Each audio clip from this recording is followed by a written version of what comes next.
So today in the morning we have discussed shock tube as a reactor, how we can use it, for example, to examine specific elementary reactions, or we can use it to determine ignition delay time. And I've shown you how simple it is to calculate the conditions in your volume after the shock. So the conditions at section 5, so temperature and pressure, can easily be calculated, and the equation system was quite easy to solve. However, in real life, it's a little bit different. So we have so-called real shock tube processes. So in ideal world, we don't have friction, for example. However, when you look here on the right side, there is of course friction, and there is a boundary layer at the tube wall, which may cause some problems. And this then, of course, lead to an effect that it slows down our shock, and so finally the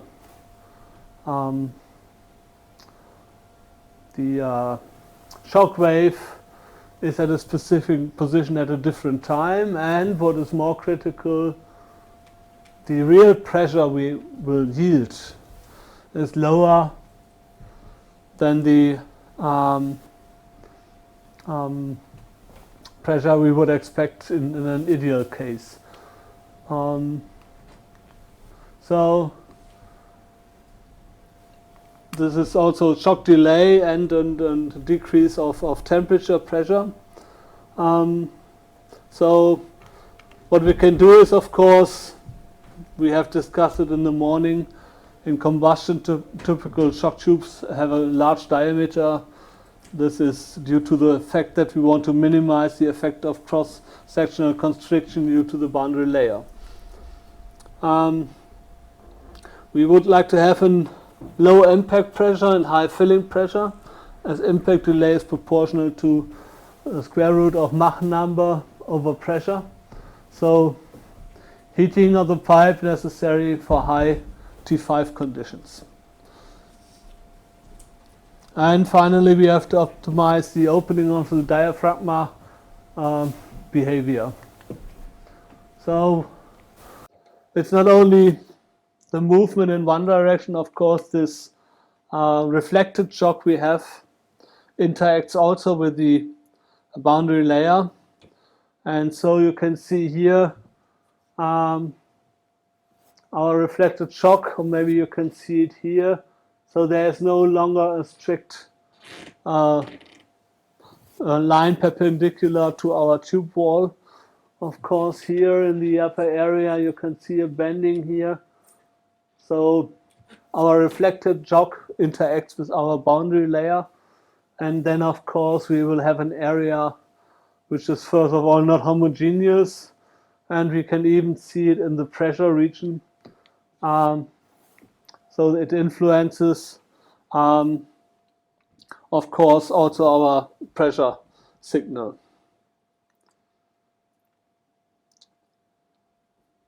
So then you see, have it maybe seen here already on the Schlieren image.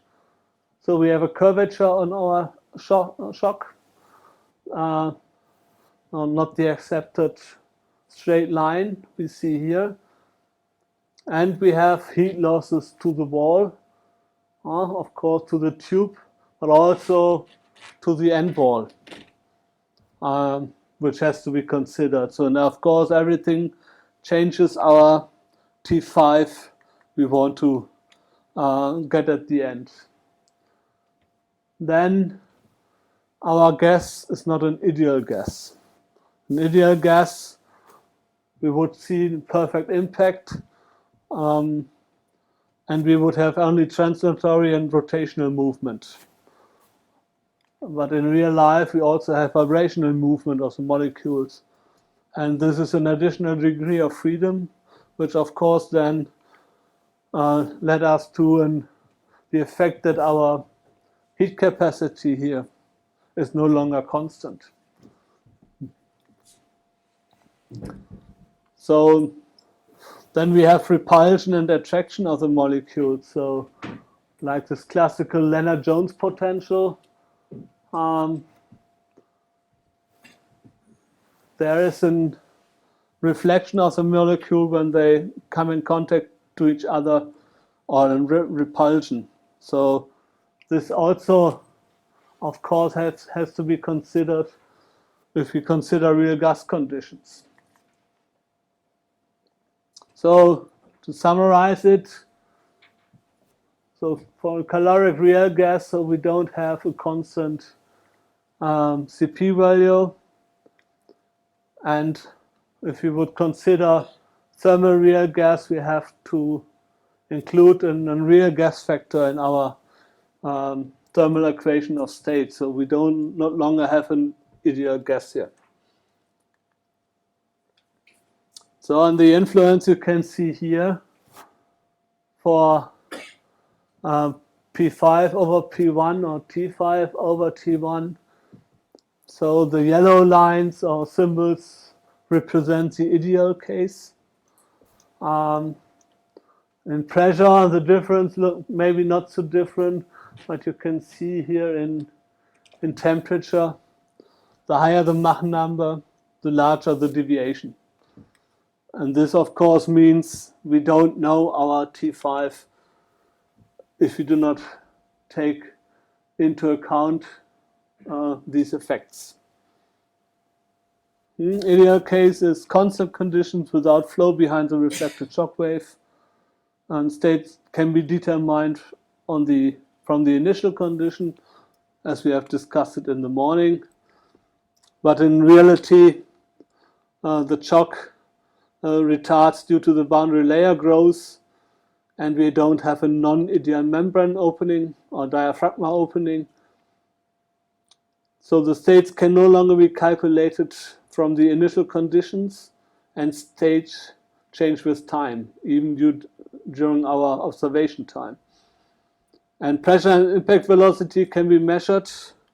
So with pressure probes, we also have discussed in the morning, and temperature can be calculated taking into account real gas behavior and the measured impact velocity. So this means the simple equations we have discussed in the morning are not always valid.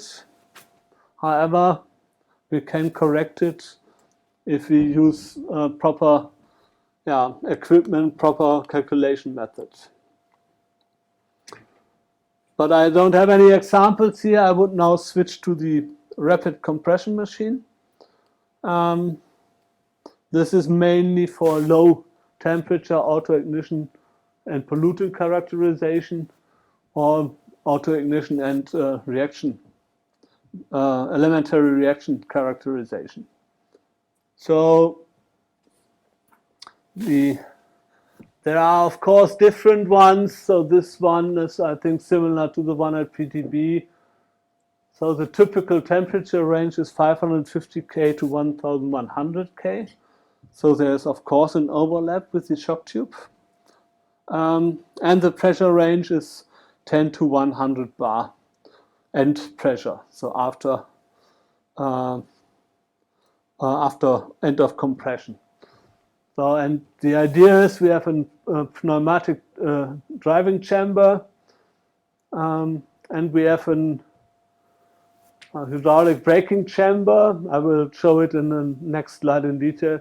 And finally, have our reactor chamber. So we use a piston to compress our gas in the reactor chamber to a specific condition we want to achieve. So here you can see a sketch of this. Now it's 180 degrees turned. So here's the reaction chamber now. And here we have the reservoir to drive our piston, which moves into this chamber here. And finally, we also have a braking system to guide the piston and to have a control piston movement and a controlled stopping of the piston. There are different possibilities you can have here, but the classical way is you just compress and the piston may go on back. It's not stopped. Normally this does not influence, but there are also systems where they stop the piston, so it's blocked until the end of the experiment. So we have here a reactor, and for this example setup we have an inner core of 50 millimeters. Then we have, of course, ports for probing, pressure sensors, thermocouples, and so on. We can have a movable end wall, and we have a variable stroke distance here between 150 and 250 millimeter. That means we have a variable and also a variable compression volume. So we have a lot of variety here to adjust the volume, and together with the pressure parameters we can adjust easily the initial conditions after the stroke. And what is important, so we can reach up to 100 bar before ignition. So maximum working pressure is 1000 bar in this case.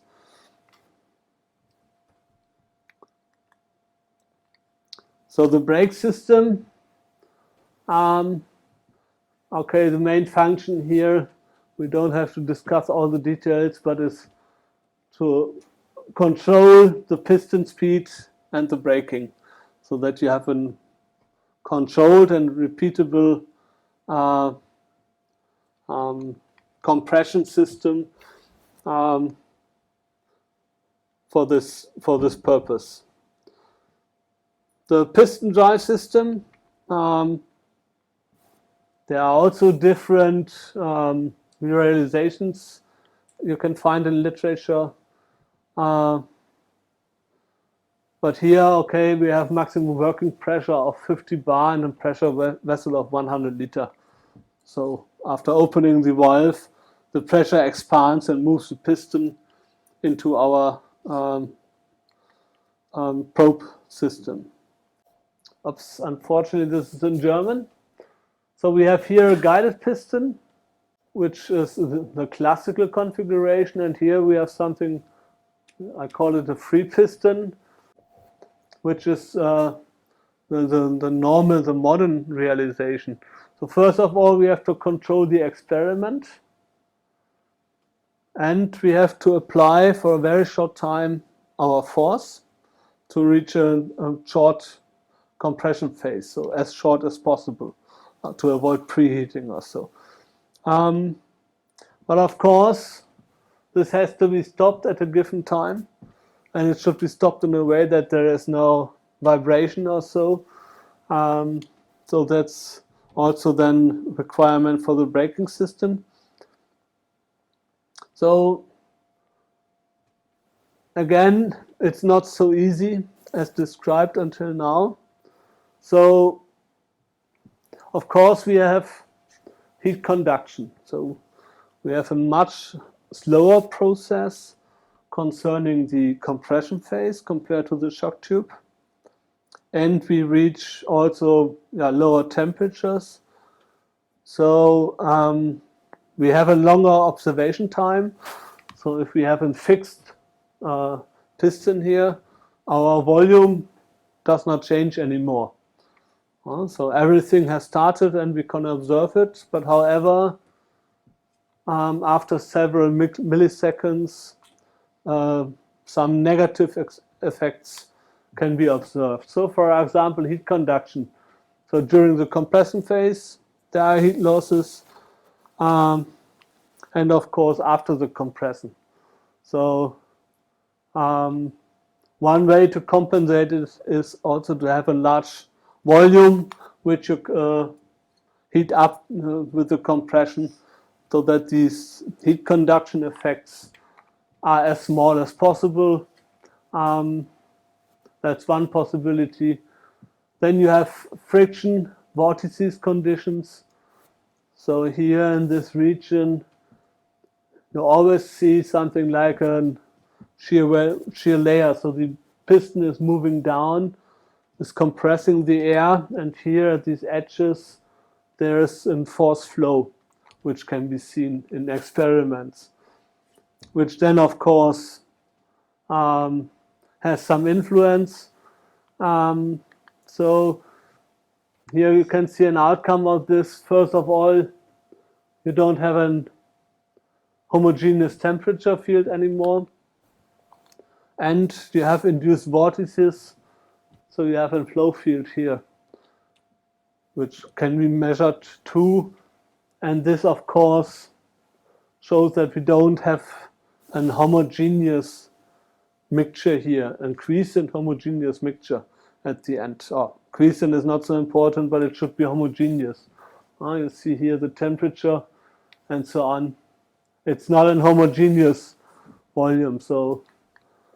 But there are also possibilities to get rid of these problems. Here they have some modification of the piston head, something where we have something like a suction section. So when the piston moves down, you won't see any vortices here anymore. So the basic RCM operation system scheme, and therefore it's so easy to use, is so you evacuate the system, you refill it with your fuel air mixture, then you pressurize a hydraulic chamber and open the ball valve of the pneumatic system, so you mobilize your piston, and the hydraulic piston is positioned in the grooves of the braking system, so you have a high pressure braking, and the hydraulic system then stops your piston, and you have hopefully a homogeneously air-fuel mixture, which then may ignite after a given time due to the compression. Then you can perform your experiments with these compressed system. You can use, of course, classical pressure sensors. You can use optical windows if possible for advanced laser diagnostics. So all the things we have discussed already with the Schlieren system are also possible here for this RCM system. So this is a classical pressure train race for a non-igniting inert case. So we compress here argon in this example with a given initial pressure and temperature. And this is maybe not visible. These are different experiments. And you see nearly no difference. So the compression itself works with high reproducibility. That's the first thing we learn here. Another topic is, you see already here an decrease in pressure, which is, if I'm correct for this experiment, also an effect, or mainly an effect due to cooling. So you can compare these results with ideal gas behavior, and then you can already get an information about how much heat loss you have, which then can, for example, be used for to adjust your numerical calculations. So for the numerical calculation, you no longer assume that you have one simple reactor, but you have something like an onion reactor. So you have different levels in your reactor, and the heat conduction or heat losses at the end wall influences the first layer of the onion. Then there is heat exchange with the second layer, and so, and finally you have your central core volume. So to optimize your numerical calculations here, you can get information about the heat losses from experiment like this. And then we have a classical setup here. We initiate everything, we compress. At the end of the compression, we wait until ignition takes place. And this is then the ignition delay time following this interpretation. So, however, you can see it's not an instantaneous process. No, it's not like the shock wave where we assume an initial, very fast compression and heat up of the system. There is a delay here, which also may have some influence.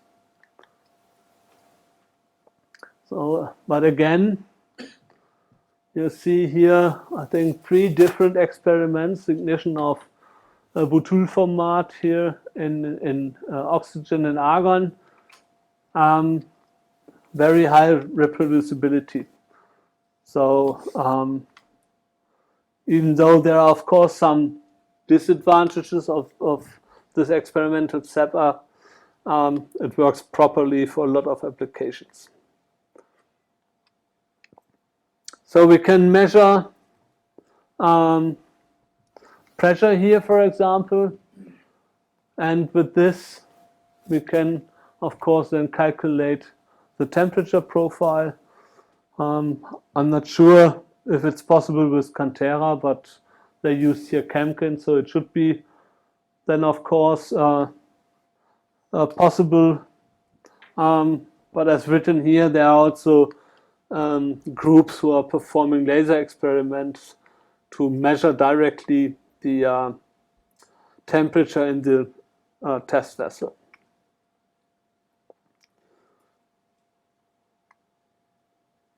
What you also can see, we are talking about very long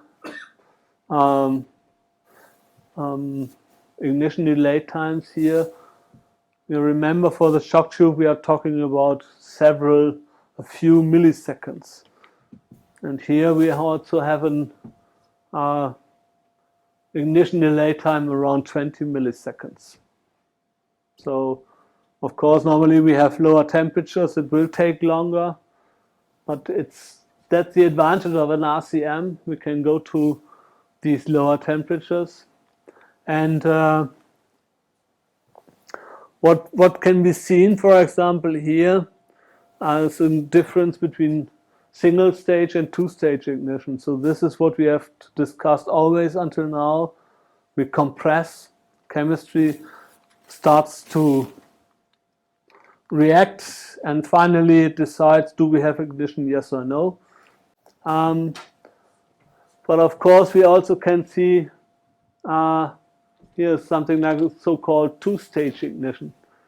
So we compress and the chemistry increases, seems like it starts to ignite, the temperature increases further, and suddenly the reaction stops until after a much longer time.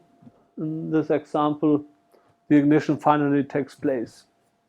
So, and the question, of course, is why does this happen? So, what is going on here?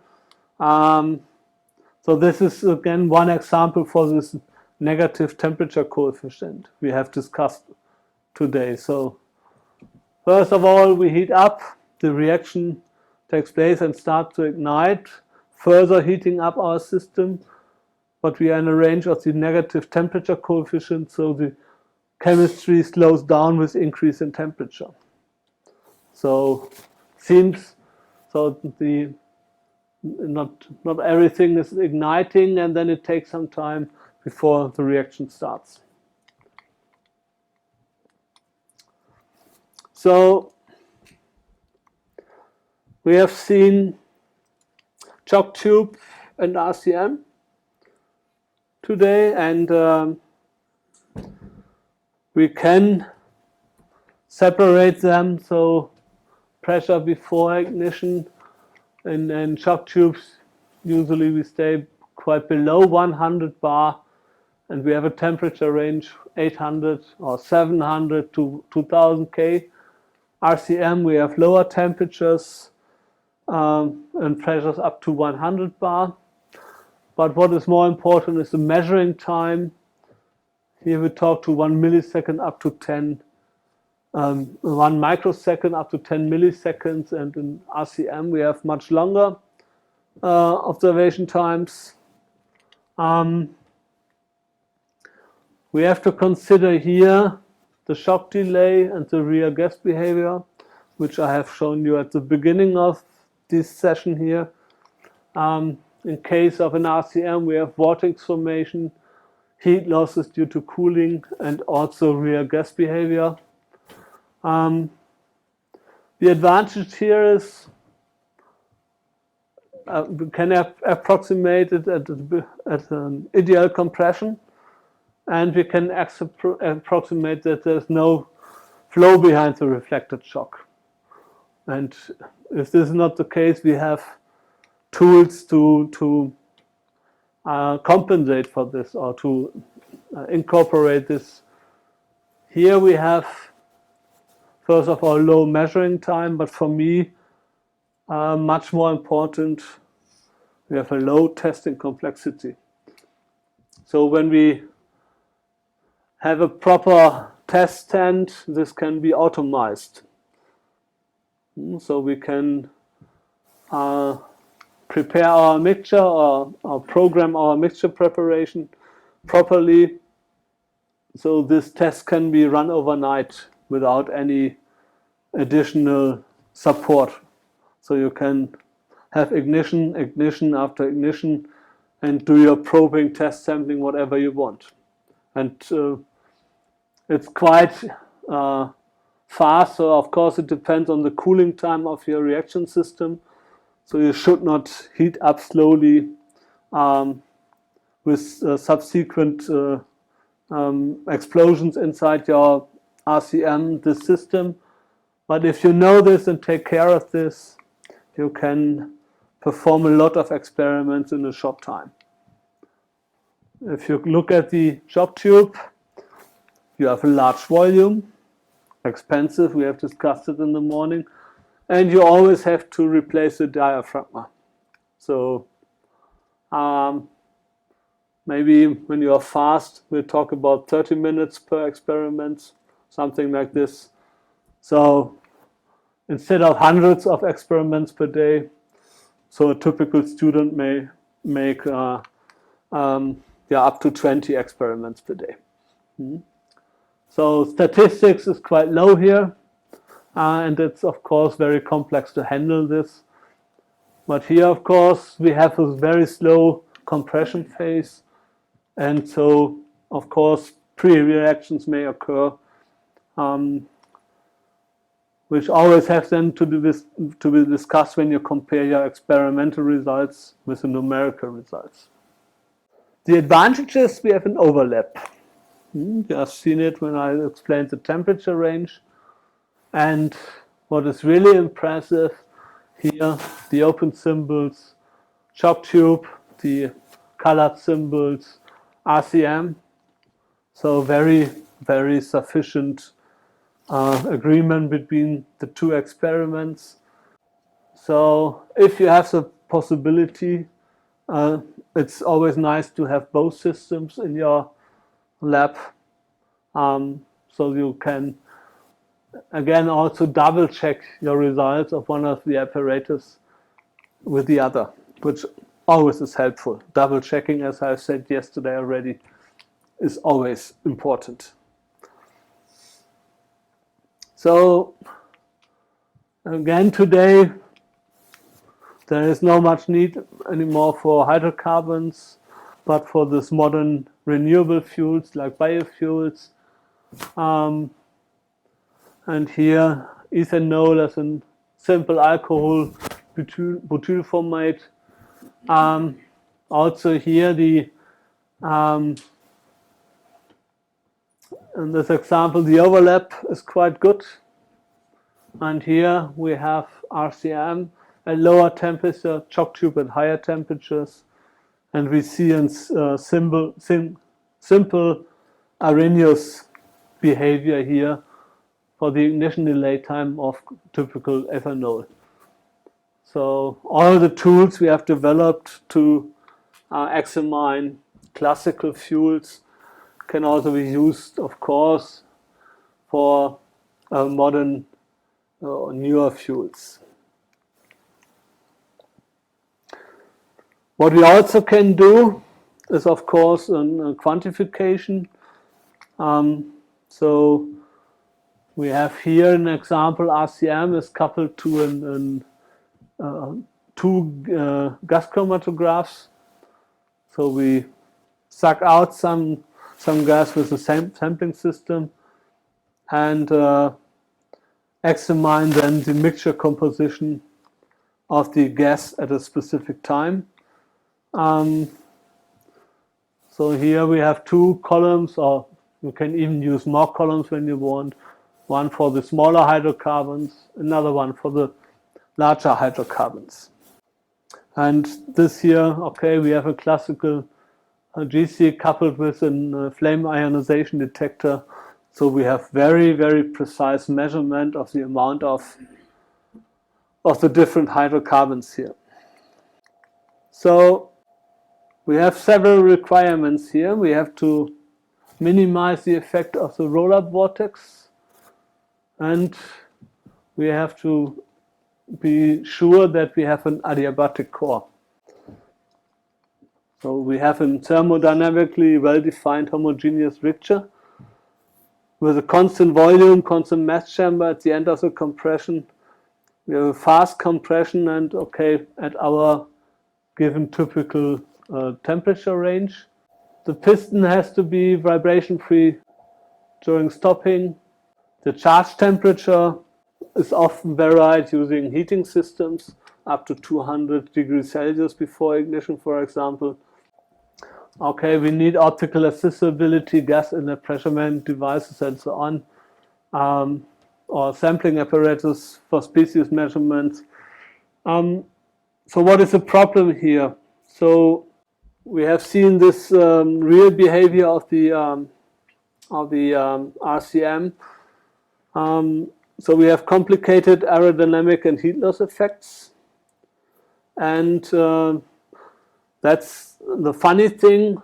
So one RCM delivers really reproducible results, as I've shown to you for the non-igniting and also for the igniting case. So everything works fine, but there is not only one lab with an RCM in this world.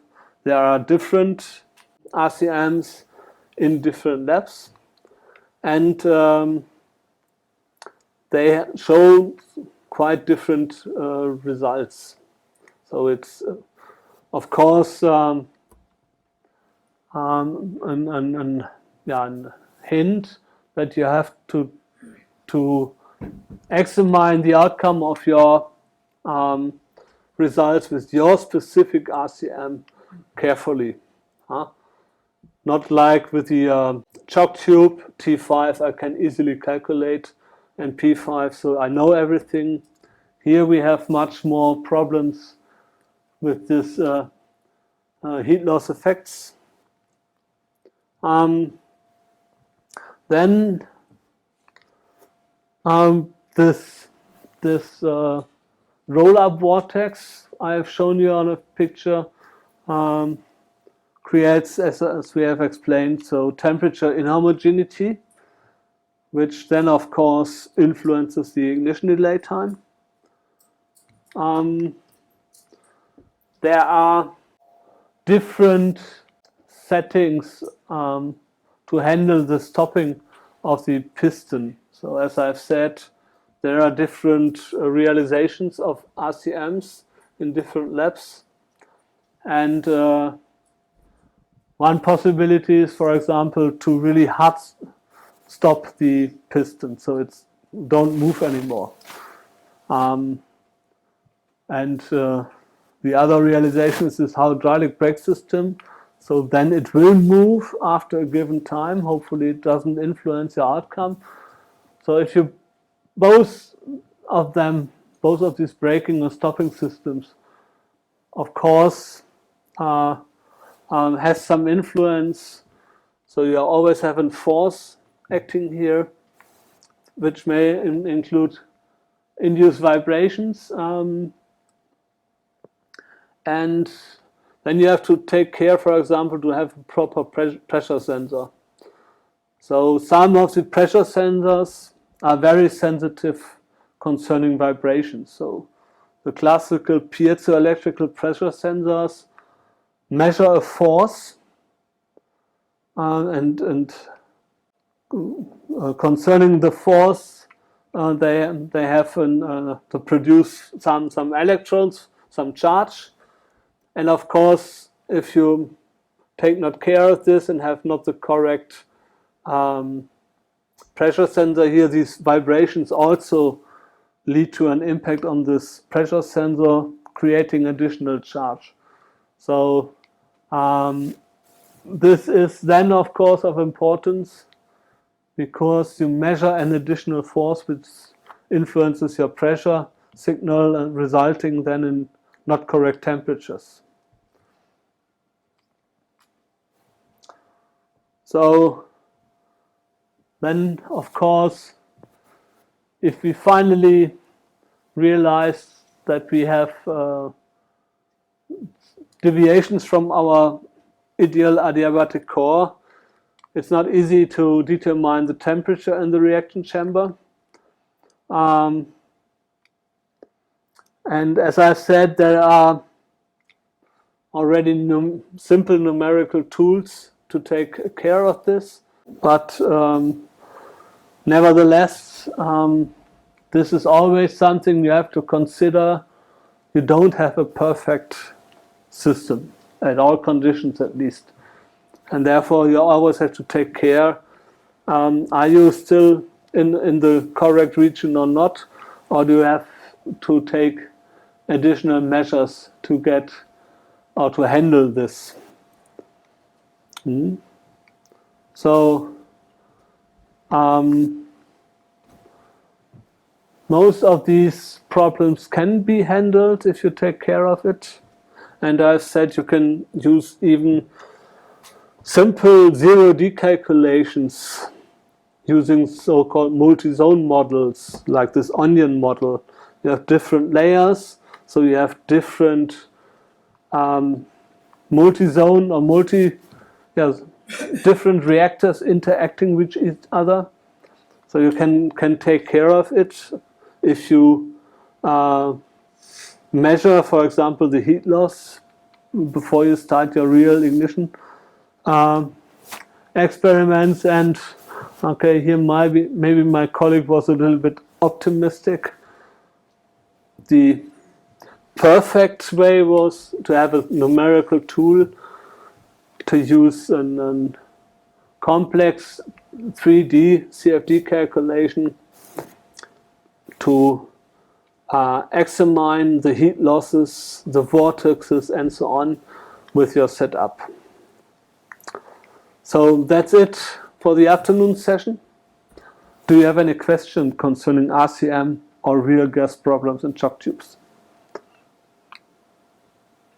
Yeah, I have read somewhere that the compressed temperature, so some people have calculated it by using the initial pressure and the initial temperature value.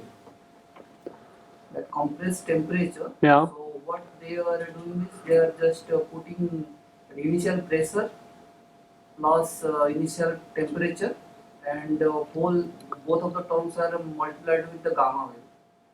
With the gamma? Yeah, that means the index of Cp to Cp. Yeah. So the isotopic exponent, yeah. So by using this expression, so they are calculating the compressed temperature. So is it giving a fair value or it is just an approximation? No, it's if you have an adiabatic core, that's correct. So you measure the pressure, and you know the initial conditions, so mixture composition or density, pressure, temperature. So then with this end pressure, you can calculate the temperature in your adiabatic core. So this is the assumption we have a real gas behavior here, or an ideal gas behavior. But you always have to take care if it's correct or not. It's the first and simple way to do this. But I have shown you also examples where you can see it's no longer valid. And one more question is for the theory, it's for rapid compression machine indicates. So it should go in a single go and it stop there before the reactor. Mm-hmm. So means while going for the compression process, how fast it should go and it should stop. So is there any specific dimensional constraint there, or I can't give you any numbers. So from the ideal point of view, the compression should be as fast as possible to avoid this reactions before you finally reach your end pressure before ignition. And on the other hand, this should be stopped immediately. So that you have a volume which is heated up in a specific way, and so the movement of this piston after the compression does not influence anything. But these are the two main problems. You cannot be infinitively fast with a compression, and you have a mass of several kilograms maybe, which you suddenly stop. So either you have a hydraulic brake system, so you try to compensate the vibration effects and so on with this not hard stopping using this hydraulic brake system, and so the force moving this back is also compensated. Or you have really a hard stopping system that you block the piston so that it cannot move back. But you always then have vibrations. You have an accelerated mass here which has to stop suddenly. So, and these are the two, for me, the two main problems. And therefore we have different realizations of RCM in the market. Each has its advantages, disadvantages. how does those reactor chamber volumes affect? What effect? Reactor chamber volumes. So is it fixed for all the actions, or it is an attachment which is changed from time to time? Yeah, so first of all, the larger the volume, the better. But of course, we then the question is how much does it cost? And this specific RCM has an end pressure of 1000 bar. So it's very, very solid. So you need a lot of steel for this. So the question is, of course, here we have, I think I have given the numbers here. So before, after to end of compression, that's not sufficient. So we have an inner core of 50 millimeters. So question is it sufficient or not? But if you increase it, it will cost a lot of more money. That's always the problem here. Why did I ask this question? During my visit, it was in the breakdown condition, so it was open. So during my visit, so it was open. Yeah. So I inquired about that. So they told that this part might be replaced with some other attachment. So that is why I just asked. So the piston part, or which part was open? It was completely open, I think. Yeah. They have often some new ideas. Yeah. Yeah. how do you regulate the volume through this thing? Just by increasing the diameter? No. This is so this outer part is not changed. But what you can adjust is the stroke. So how many millimeters, how much free volume you have here. So there is a small degree of freedom here. But nevertheless, so this is so not so important, because what we want to have is a homogeneous region here. Therefore, we have only a small degree of freedom with the stroke. But this is more than the fine adjustment concerning the end temperature or pressure we reach. Which is a better approach, soft tube or RCM? Which is a better approach, soft tube or RCM? The correct answer is it depends. Yeah, but it costs more, right? RCM costs more than soft tube. Yeah, but we are talking about, okay, it's a lot of money, $250,000, maybe. So this is the number I know. I've seen at least some offers for this. And as I said, if you have an optimum test stand here, you can start the experiment and went to holiday for 4 weeks, come back, finish your PhD thesis, and everything is fine. So with a shock tube, every 30 minutes maybe, so you know it better than me, how often you can perform an experiment per day. So it has, the shock tube is of course better at higher temperatures, and the adiabatic core is can be better described in my opinion. So the more precise T5 and P5 compared to this compression, and you measure P, okay, but the calculated T then has maybe more error. But so I have shown it to you here. The overlap here for this specific example is, for me, it's astonishing. So of course, I've said if you use different RCMs in different test labs, there are also deviations. So what means now better? You always have to double check your results. But you are right, the big advantage of a shock tube is it's cheap.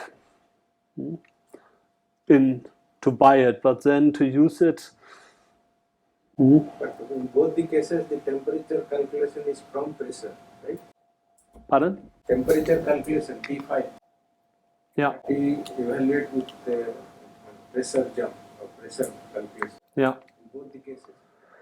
So here you measure the pressure and then calculate the temperature. In RCM as well as in the soft tube. Normally we do soft tube in the same way. Yeah, but you can also, so you do it for a correction. Yeah, of course you do it. So for me, the disadvantage of a shock tube is also that you have a lot of that volume, which you do not use. So if you have a pipe of 11 meters with a diameter of 40 centimeter, but your interesting testing volume has maybe a length of 1 centimeter, you need a lot of helium. So basically speaking, larger volume means you should prefer RCM. No, I do not want to say you should prefer one of them. Both of them has their advantages and disadvantages. So the shock tube guys always prefer the shock tube, of course. Okay, further questions? Yeah, does it give only ignition delay value or it can give anything? Pardon? Is it mean only for giving the ignition delay value or any other parameter installed there? Please repeat again, sorry. Yeah. Using this, we are mostly calculating ignition delay. No, you also can examine elementary reactions like we have discussed today in the morning for this. Maybe I can show it to you. So it has the same flexibility here. So I've explained it. So you have one precursor to produce OH and one precursor to produce CH3. And these are in the best gas of mainly argon. So this you can do in the same way also within RCM. So you can also examine specific single elementary reactions. Always you perform the reactor keeping argon into it. Pardon? In your test tube, when you put your sample, always argon has to be there. No, but it depends on the reaction you want to examine. So I'm lost now. Of course, there is a specific reason why you use a monoatomic gas here, not nitrogen, which is much cheaper then. But nitrogen has the implications that at high temperature they can react. it can react, of course. Yeah. Talk about argon. Yeah, that's the advantage here. Yeah. I'm thinking of there is another advantage that you have a monoatomic gas. But okay, it's normally you dilute it, you use it as a dilutant. Yeah. And in case of RCM, it's not so expensive because you have a small volume. Okay, thank you.